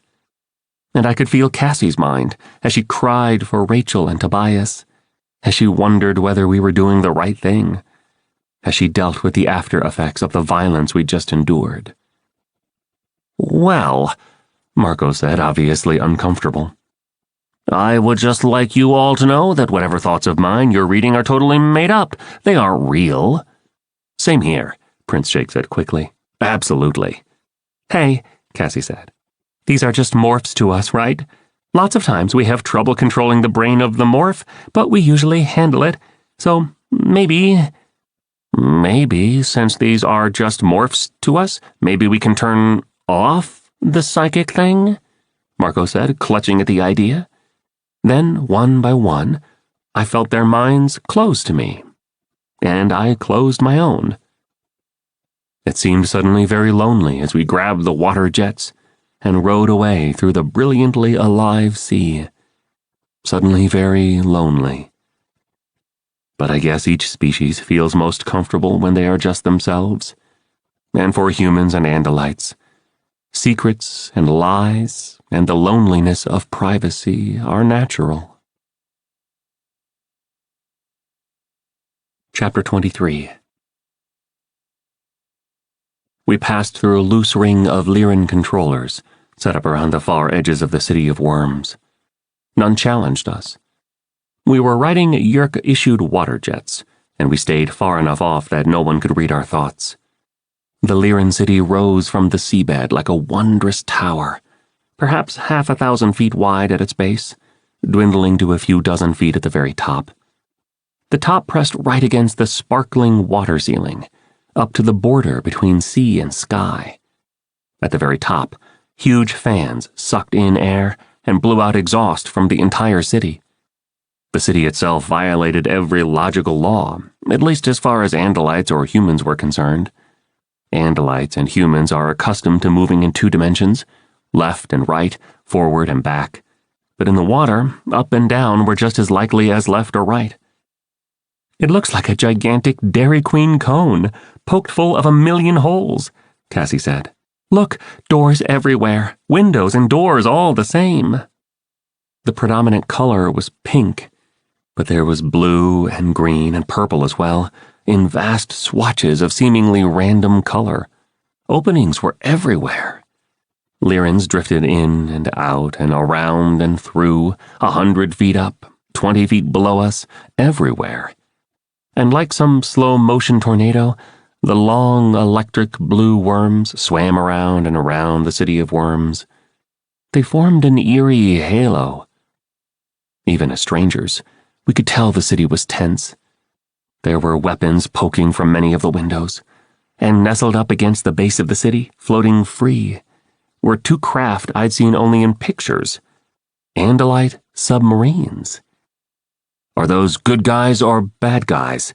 Prince Jake asked, gazing at the submarines. "Or a little of each?" Marco asked dryly. "They are Andalite vessels," I said.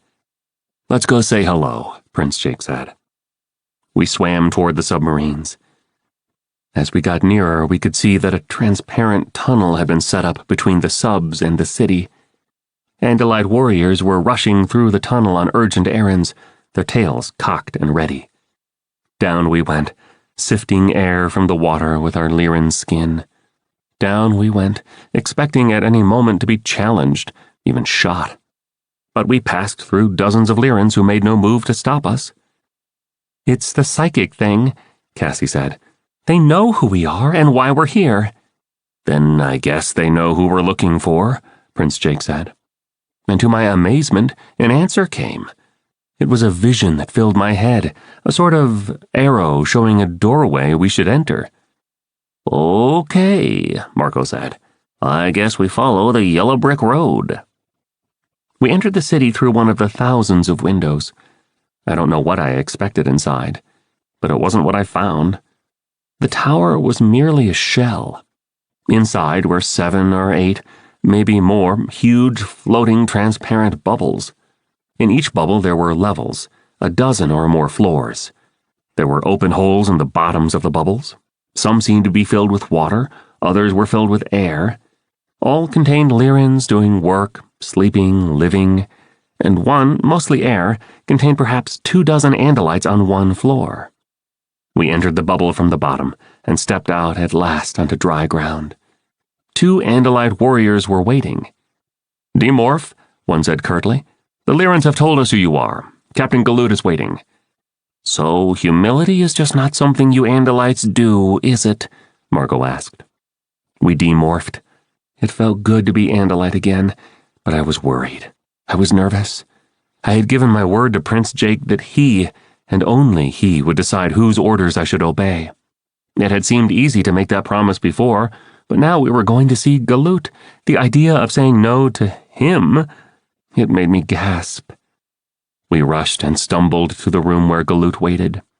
Only he wasn't waiting. He was rushing forward to meet us. He was flanked by 3 tough-looking Andalite security guards, and accompanied by his aide, an Andalite who had lost one stalk eye and half his face from a war injury. "Erist Aximile," Galoot said without bothering to introduce himself. "Yes, sir, No time," he said with a dismissive wave of his hand.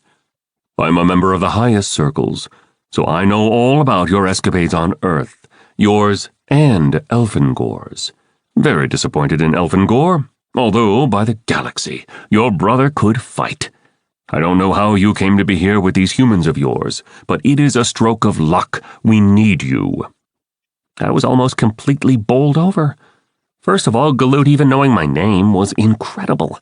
It would be as if a human child were sitting at home by the telephone and suddenly got a call from the head general of the army. Second, Galoot needed me? Needed? Me?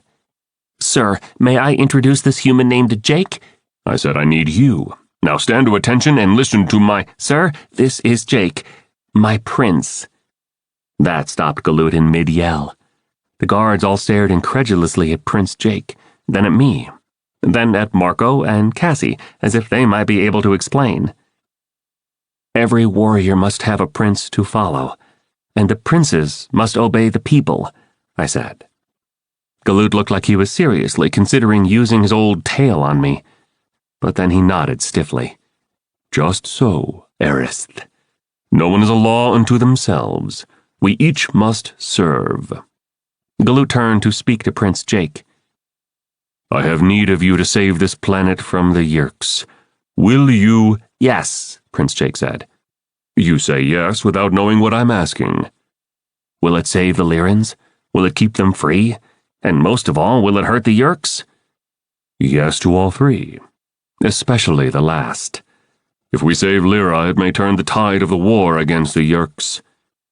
"Then we'll do it." Galoot seemed surprised, maybe even impressed. In private thought-speak, he said to me, "I have known worse princes than this one." Chapter 24. Galoot explained what he needed and why. It was exactly what I had suspected. The reason we had to flee the land and take to the sea. The reason I could not risk being taken by the Yeerks. It had all been a trap. A trap for the Yeerks. "We knew the Yeerks would take the battle to the continent," Galoot said. "And we thought it very likely they would defeat us there. So we had a backup plan. We have planted a series of quantum bombs around the continent. Our plan was to wait until the Yeerks had moved all their troops down to the continent, then explode the bombs." I nodded. "Yes, I suspected this." Prince Jake looked at me out of the corner of his eyes, then raised one eyebrow. It wasn't an angry look, as I interpret human expressions. It was a little reproachful, though.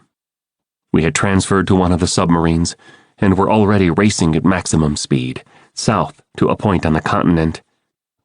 "The Lyrans don't need the continent. They are quite happy in their underwater cities," Galoot said. "But there's been some kind of problem with setting off the bombs. Our forces were overrun much too quickly. With the Askelan's forces, we should have held out longer. The main switch was never armed. We've been beaming the destruct signal for hours. Nothing. And the Yeerks will soon discover our trap. It's now or never. I hesitated. Should I tell Galut why our forces were so easily overrun? I took a deep breath. Sir, the Askelin was never in the fight. Galut swiveled both stalk eyes toward me. What? Captain Samillan was a traitor, I said. He set the ship toward a landing behind Yeerk lines. He was killed. Once it was clear the Askelin could not escape, Tactical Officer Horelli made the decision to fire all weapons while on the ground. No one survived, except for us and 2 of our friends who have disappeared. I could see Galut slump. He seemed suddenly older, more frail. Why us? Marco asked. Why do you need us to go in and arm this switch? We have few Andalites here on the planet now, and none who possess the wide array of morphs you have, Galut explained. All Andalite warriors are morph-capable, but few acquire morphs or use them. That is mostly done by our people in intelligence, spies. But you 4 may be able to penetrate the Yeerk forces. Suddenly he looked confused. His eyes went left, then right. I was sure it was 4. Where is the other human? A cold glance of fear struck my hearts. Prince Jake was still there, Cassie too, but Marco. Marco, Prince Jake cried. Marco? Marco? We are disappearing one by one, I said. Galut yelled a thought-speak summons that was heard clear through the submarine. Science officer, report to me right now. This is insane, Cassie said, her eyes blazing. What is happening? One by one, we're disappearing. Cold fear wormed through my insides. I felt sorry for Marco and the others. Very sorry. But now I was more afraid than anything. It didn't take too much imagination to figure out that the rest of us would be disappearing eventually. It's one thing to face an enemy. It's very different to wait, powerless, for some unseen force to simply delete you. The sub raced on through the bright Lyran Sea, but there was no time to enjoy the view. Prince Jake, Cassie, and I were surrounded by Andalites. We were cross-examined by the sub's science officer. In between questions from him, we were bombarded by questions from Galut and a counterintelligence officer. It was nerve-wracking, but at least it kept my mind off the awful suspense of waiting for another one of us to disappear. How long were you in zero space? Are you sure Captain Samillan knew the ship was heading for Yeerk lines? What was the mass of the creature you morphed on Earth before being dragged into zero space? Did Captain Samillan seem embittered, stressed? At last, after an hour, Galut put an end to it. Enough. Samillan was a traitor. We have to accept that. He turned to the science officer. And you've asked the same questions 50 times. Give me a hypothesis. Sir, I don't have enough, the science officer started to say. Just give me your best guess, Galut demanded. I think these humans and this heiress are still caught in a residual flux field. It is pulling them back toward zero space. It may even be snapping them all the way back to Earth. But my best guess is that what's happening is a sort of elastic effect. They were stretched through zero space and back into normal space, but a small amount of their mass is still back on Earth. It may be acting like an anchor. We're on some big zero-space rubber band? Prince Jake asked. It's been stretching all this time and now it's starting to snap back? Yes, the science officer said, after I explained what a rubber band was. Maybe all the way back to Earth. In which case, Rachel and Tobias and Marco are alive, Cassie said. Or maybe just into zero space, in which case... From the data you've given me, the effect appears to be accelerating, the science officer said. We will go one by one, faster and faster now. Like your friends, you will each disappear. Galut said, Under these circumstances, I cannot ask you to carry out this mission. Prince Jake shrugged. Under these circumstances, it doesn't look like we have anything to lose. Chapter 25. We were briefed by one of Galut's officers. The Central Arming Unit is well hidden. It is in what the Lyrans call a bright hole. Here on Lyra, the volcanic past created a number of large underground bubbles in the rock. Because the rock contains a great many phosphorescent minerals and bioorganisms, there is light in these holes, and thus life. What kind of life? Cassie asked. Even now, she was interested in living things. Plant only, aside from insects and microscopic animals. This particular bright hole can only be reached two ways. Either someone on the surface must tunnel down through several feet of rock, or one must travel underwater, up a river, enter an underwater cave, pass through an absolutely lightless tunnel, and emerge at last in the bright hole. Prince Jake took a deep breath. Cassie took a deep breath. I took a deep breath. We each looked at each other. Galut said, "That's not all. The river itself may be guarded by Lyran controllers. The lightless cave is inhabited by a species of snake that uses echolocation to strike at anything passing by. These snakes hang from the ceilings and walls. But once within the bright hole, you are safe. Unless, of course, the Yeerks have already found it." "Is it too late for us to change our minds?" Prince Jake said. Galut looked alarmed. "It is humor," I said quickly. "Human humor often consists of pretending to wish something one does not really wish." "What makes you so sure I don't mean it?" Prince Jake muttered. "More humor," I explained to Galut. The submarine took us to the mouth of the river. It was as close as it could take us without becoming far too visible for safety. "I know the oceans are salt water here, just like on Earth," Cassie said. "But how about the rivers?" "The rivers are lower saline," the briefing officer said. Cassie shook her head. "Hammerheads are saltwater fish. I don't know how they deal with fresh water. I just don't know. But they're still probably the best morph for moving fast and winning fights." "Good luck," Galut said. "The freedom of this planet rests on your tails. Or whatever humans have that would be the equivalent of tails." "Shoulders," Cassie said. "As long as there's no pressure," Prince Jake said. "That would be human humor?" Galut asked. "Plus a little human fear," Prince Jake said, but then he laughed.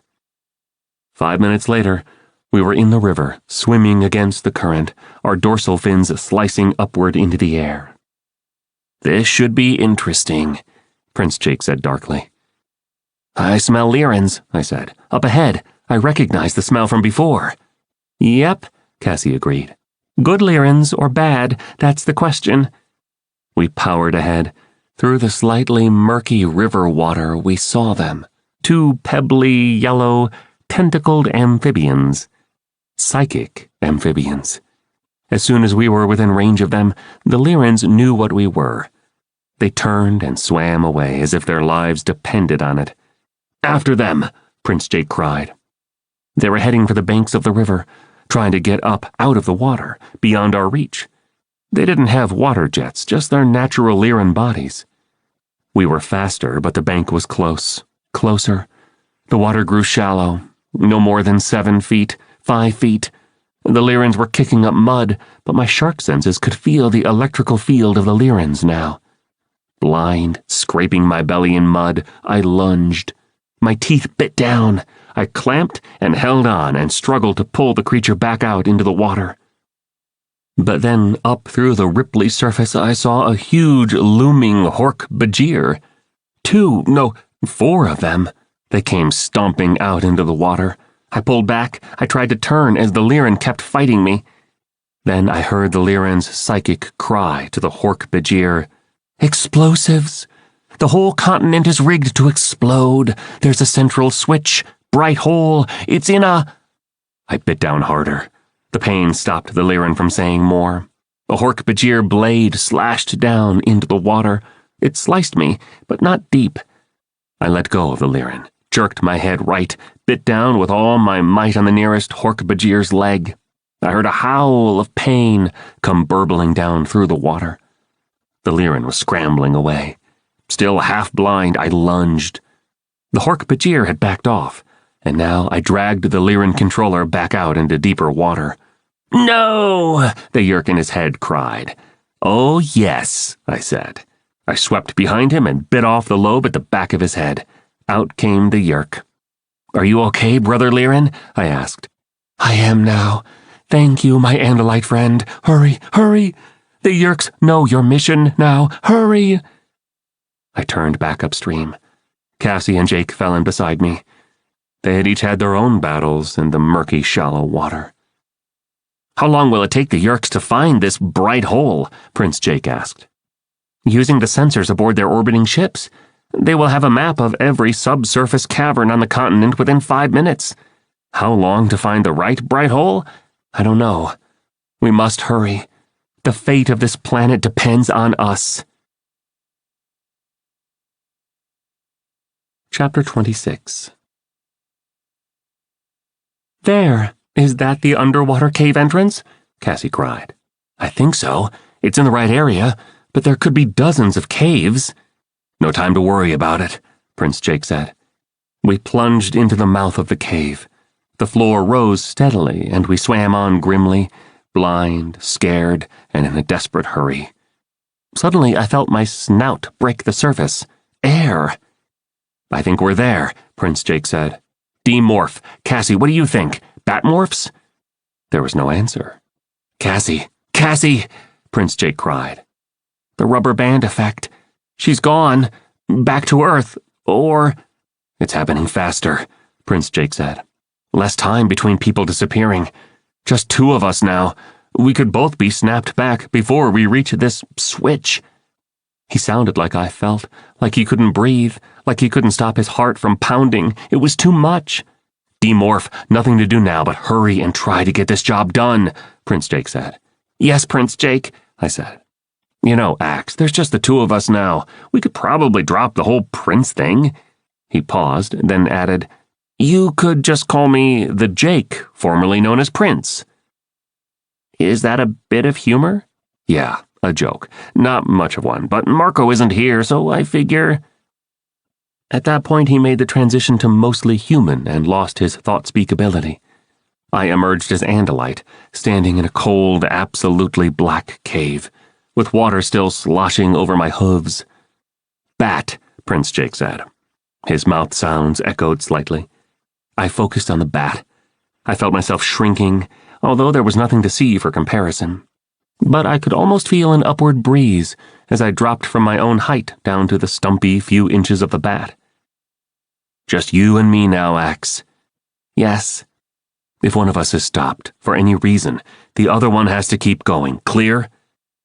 We fired echolocation bursts and saw the sketchy portrait of a cave that stretched on, far past our faintest ultrasonic echoes. We took to wing. We flapped up on leather wings and raced at full tearing speed. "We have to remember the snakes," I said. Ugh, Prince Jake said with a sort of shudder. "Yes," I agreed. We flapped as if our lives depended on it, through jutting rocks and stalactites, around sudden turns, up sudden chimneys, and down sudden wells. All of it reduced to colorless lines in our mind's eye, a sketch drawn with blasts of sound. Around one hairpin turn, and suddenly, a blast of sounds, a cacophony of echolocating squeaks and trills. "The snakes!" I cried. Our own echolocation showed them as writhing lines that hung from the low ceiling and reached out from the walls. There were thousands, millions, all firing their own echolocations, yammering and confusing the echoes of our own blasts. Suddenly, in all the ultrasonic noise, the pictures in my head became distorted. Wild, swerving, swooping lines, writhing borders of objects that no longer seemed solid. "What do we do?" Prince Jake asked. "As Rachel would say if she were here, we go for it." It was a nightmare. Deadly snakes filled the air. Lost, confused, we powered on, flapping wings that became more and more shredded as more and more snakes found their target. I was losing maneuverability, losing speed. I had lost sight of Prince Jake altogether. I could no longer tell up from down. I was spinning, flapping madly, afraid and confused. Lost, lost in a squirming madhouse of darkness. And then, swoosh, I blew free of the snakes. The cave walls backed off. The ceiling was gone, and light, blessed light, was glowing all around me. I was in the bright hole. I soared upward on tattered, shredded wings, up into the stale air. Everywhere flowers and plants in absurd colors exploded from the walls of the hole. "Prince Jake! Jake!" I called. But there was no answer. Quite suddenly, I was all alone. Chapter 27. I landed on a clump of screamingly orange mold or lichens or something, and began to demorph. Within minutes I was standing alone, an andalite in a bizarre underworld universe cut off from the world outside. The bright hole was perhaps 500 feet at its longest, half that wide. The roof was no more than 100 feet over my head. It was very large for a hole in the ground, but it felt very small. No rain had ever fallen here. No sun had ever shone here. The only light was from the greenish glow of the walls, a light that never grew brighter, never grew dim. It was alive, but dead feeling, a wonder of nature, but a creeping, spirit-crushing place. In the center of the place was the only artificial object, a vertical cylinder, 5 feet tall, a foot in diameter. On the side was a control pad, showing glowing blue numbers, right where Galoot had said it would be, just as Andalite intelligence agents had placed it. I looked cautiously around, but I saw no Hork-Bajir, no taxons, no geds, just unnatural plants in an unnatural place. I exhaled, trying to shed my tension. "Whoever decided to hide this thing here sure picked a good hiding place," I said. I began to trot toward the cylinder, but the ground was rough, rising, falling, overrun with mosses and molds and clumps of hideous flowers. There were no paths. I ended up having to step carefully, only able to hurry when I was sure of a place to leap. Boom! An explosion rocked the room. The concussion, trapped in that hole, knocked me off my feet and left me temporarily deaf. Brilliant light, falling rock and debris. A hole had been blown into the top of the bright hole. Lyran's sunlight streamed down in a blinding shaft. And down, down through the shaft of light, the Hork-Bajir dropped.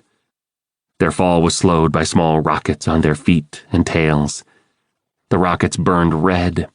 2, 4, a dozen Hork-Bajir warriors falling in slow motion, unlimbering their Dracon beams. I could see them peering about as they fell, searching for the cylinder, and for me. I ran. I didn't care if I broke a leg. I ran, I leaped, I fell and lurched back up. It was a race between falling Hork-Bajir and me. Tsew! Zip! The Dracon beam stabbed at me, missed, and boiled a bright blue cabbage into steam. Just a few more feet. Suddenly my hands were pressed on the cold metal. The code. What was the code? My fingers flew. Tsew! Tsew! "Et gefrashner!" a Hork-Bajir screamed. Tsew!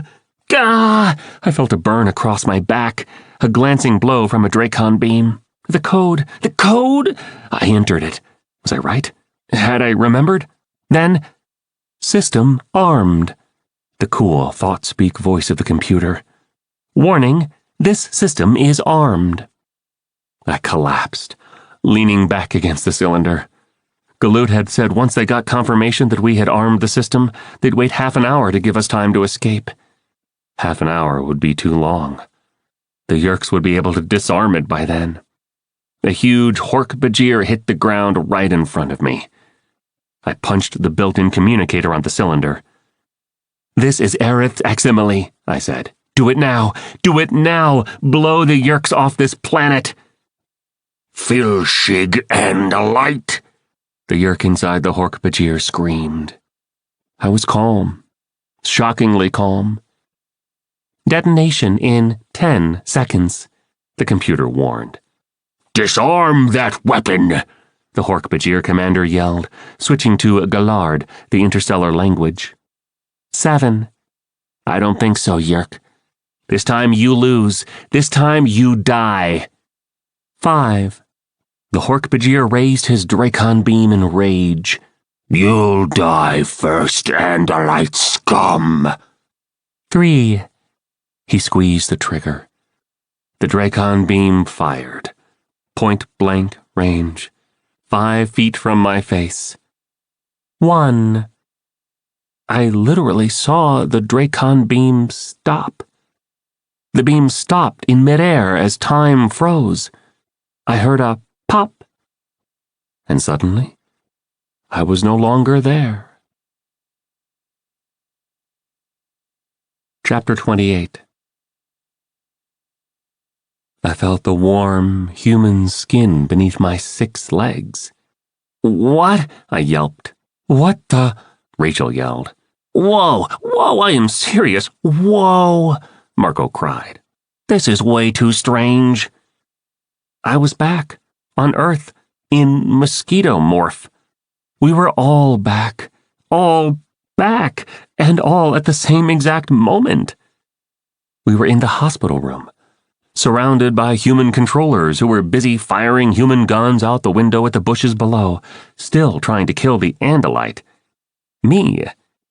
But that was not the biggest problem I had, because right then, as I sat on vibrating human flesh, surrounded by giant hairs, a huge sky-filling object came hurtling down toward me. No way, Rachel yelled. Axe, move out. I fired my wings. The object, 5 fingers each as big around as a large tree, came slapping down at me. Ow! Said Hewlett Aldershot III, as he slapped the spot where I'd been busily biting him. Ow! He said again. The human, he's awake, one of the human controllers said. He's not supposed to wake up yet, another moaned. He's in a coma. What do we do? The Visser will kill us. The police are coming. We can't be taken. Run, run! What do we do with this Aldershot human? We have no orders. Run! Someone yelled again, and this time the rest agreed. There came a loud, vibrating thunder as the human controllers all raced from the room in a panic. Moments later, a frightened nurse came in. Mr. Aldershot, you're conscious. Of course I'm conscious, he said. Nurse, are you aware that this room is full of mosquitoes? Chapter 29. So wait a minute here, Rachel said. We get zapped back here through zero space, one by one at different times, but when we get back here, we all arrive at the same moment, and no time has passed? I nodded my human head. We were at the mall, at the place where the excellent food places are. I was in human morph, behaving perfectly like a human. Exactly, Rachel. Exactly. We arrived back at the precise moment when we were snatched away. We were all yanked away at the same moment, so naturally we all arrived back at the same moment. Yanked. Yanked is a strange word. Yanked. Yeah, Marco said. That's what's strange, the word yanked. Us turning into mosquitoes to suck some guy's blood so we could morph into him, and instead ending up in the middle of some war to control psychic yellow frogs, and oh, by the way, blowing up a small continent full of Yeerks, saving an entire species, then getting back here to find out Coma Man woke up from a mosquito bite, delivered by a morphed alien/deer/scorpion/four-eyed centaur. That's all totally normal. That's just an average day. Dear Diary, another boring average day, till someone said, yanked. I recognized his tone. Sarcasm. It is a form of humor, so I laughed, using mouth sounds. Ha, ha ha, ha, ha, I considered, then added, ha. Prince Jake, Cassie, Marco, Rachel, and Tobias, in his own human morph, all stared at me. What was that? Rachel demanded. I laughed. Don't do that, Axe, Prince Jake said. It's disturbing somehow. Yes, Prince Jake. Don't call me Prince. I will call you the Jake formerly known as Prince. Marco made a horrified face. Oh no. Now he's making jokes. Bad jokes. Actually, that was my joke, Prince Jake said stiffly. Oh, fine, I get it. You can't laugh at my jokes. Okay, great. I don't even care. I was an Andalite, all alone, far, far from home, far from my own people. Except that sometimes your own people are not just the ones who look like you. Sometimes the people who are your own can be very different from you. Can we eat cinnamon buns now? I asked hopefully. Buns? This is Adam Verner. We hope that you have enjoyed this production of Animorphs, Book 18, The Decision by K.A. Applegate. This program was produced at Mosaic Audio. Executive producer Melissa R. Ellard. Print edition published by Scholastic, Inc. Text copyright 1998 by Katherine Applegate. Production copyright 2021 by Scholastic, Inc. Scholastic, Animorphs, and associated logos are trademarks and/or registered trademarks of Scholastic, Inc. All rights reserved.